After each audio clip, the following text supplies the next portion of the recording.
Vandiyur tollgate அருகே அம்மா திடலில் வரும் ஜூன் 22 இந்து முன்னணி சார்பில் முருக பக்தர்கள் மாநாடு நடக்கிறது. இதற்காக முருகனின் அறுபடை வீடுகளை காட்சிப்படுத்தும் விதமாக அம்மா திடல் வளாகத்தில் 6 படை வீடு முருகன் கோயில்கள் தனித்தனியாகவும் தத்ரூபமாகவும் வடிவமைக்கப்பட்டுள்ளது. இதன் துவக்க விழா கடந்த ஜூன் 16 கோலாகலமாக நடந்தது. இக்கோயில்களை இந்து முன்னணி மாநில தலைவர் காடேஸ்வரா சுப்பிரமணியம் மற்றும் புதுச்சேரி உள்துறை அமைச்சர் நமச்சிவாயம் திறந்து வைத்தனர். இப்போ இங்கே இந்து முன்னணி சார்பாக 22 உலக தமிழர் முருகன் மாநாடு போட்டிருக்காங்கன்னு சொல்லியிருந்தாங்க. நான் ஆன்லைனில் பார்க்கும்போது இந்த மாதிரி 6 படை வீடு ஒரே இடத்துல போட்டிருக்காங்கன்னு நம்ம மதுரையில் வந்தனால இன்றைக்கி குடும்பத்தோடு வந்து தரிசனம் பண்ணிட்டு போகலான்னு சொல்லி வந்திருக்கோம். எப்பயுமே செவ்வாய்க்கிழமை கோயிலுக்கு போவேன். இன்றைக்கி 6 படி நம்ம மதுரையில் ஒரே நாளில் பார்த்தாச்சுன்றது சந்தோஷமாக இருக்குது. இன்றைக்கி செவ்வாய்க்கிழமை சஷ்டி வேறு, இந்த மாதிரி மதுரையில் இந்த மாதிரி மாநாடு போட்டிருக்காங்கன்னு சொல்லி ரீல்ஸில் பார்த்தோம். சரி சும்மா பார்த்துட்டு போகலான்னு தான் வந்தோம். ஆனால் அறுபடை வீட்டையும் ஒன்றா ஒரே இடத்துல பார்க்கும்போது மனசுக்கு ரொம்ப சந்தோஷமாக இருந்துச்சு. நான் திருத்தணி இதெல்லாம் வரைக்கும் போனதே கிடையாது.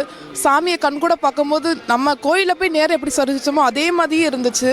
மனசுக்கு ரொம்ப சந்தோஷமாக இருக்குது. இல்லை எல்லாருமே வரணும், மதுரை மக்கள், மதுரை சுற்றி உள்ள எல்லாருமே இங்கே வரணும். வெளியூர்லேருந்து கூட வரலாம். சூப்பராக அறுபடை வீட்லேயும் ஒரே நேரத்தில் ஒன்றா எல்லாத்துலேயும் காமன் நேரத்தில் பார்த்துட்டு கூட்டமும் இல்லாமல் நம்ம மற்ற கோயிலெலாம் போய் கூட்டம் அவ்வளோ நெரிசலில் மோதி சாமியை தரிசிக்க ஒரே இடத்துல எல்லாமே அறுபடை வீடும் ரொம்ப சந்தோஷமாக இருக்குது. இலவசமாக பார்க்க முடிஞ்சிச்சு. பிரசாதம் எல்லாமே கொடுக்குறாங்க. கோயிலை போய் பார்த்த மாதிரி தான், கோயிலை போய் பார்த்த விட நல்லா இருந்துச்சு, சூப்பராக இருந்துச்சு. இன்றைக்கி நிலைமைக்கு நான் 6 படை கோயிலுக்கும் போகணும்னா எப்படியும் குறைஞ்ச ஃபேமிலியோடு போனால் ஒரு 25,000 30,000 ரூபாய்க்கு செலவாகும். ஆனால் இங்கே வந்து 6 கோயிலையும் நான் பார்க்குற ஒரு பெரிய புண்ணியம் எனக்கு. பக்கத்துலேயே 6 படையும் வரிசையாக பார்க்குறது ரொம்ப மனசுக்கு ரொம்ப சந்தோஷமாக இருக்குண்ணே. ஆமாம், குடும்பத்தை சும்மா பார்த்துட்டே இருந்தேன். டிவியில் பார்த்தேன், இந்த செல்லில் பார்த்துட்டு இருக்கும்போது ஸ்க்ரோல் ஆச்சு. சரி அப்படியே கிளம்புன்னு சொல்லிட்டு உடனே கிளம்பி வந்துட்டேன். அவ்வளோதானே.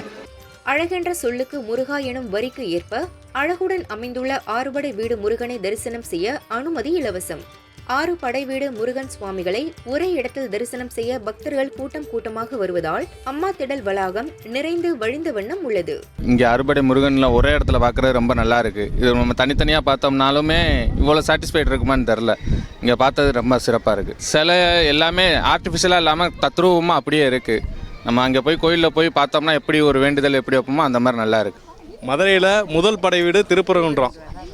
ஆனால் 6 படையும் முருகன் நமக்காக இங்கே தரிசனம் கொடுத்துருக்காரு. இதை பார்க்குறதுக்கு பொதுமக்கள்லாம் கொடுத்து வச்சுருக்கணும். எல்லோரும் சிறப்பாக பாருங்கள். 6 படையும் நீங்கள் ஒவ்வொரு நாளும் போக முடியலையே, அங்கே போக முடியலையே, இங்கே போக முடியலன்னு நினைப்பீங்க. ஆனால் இங்கே சிறப்பாக கொண்டு தத்ரூபமாக வச்சுருக்காங்க. முருக பக்தர்கள் எல்லோரும் சிறப்பாக தரிசிக்கணும்னு வேண்டிக்கிறேன்.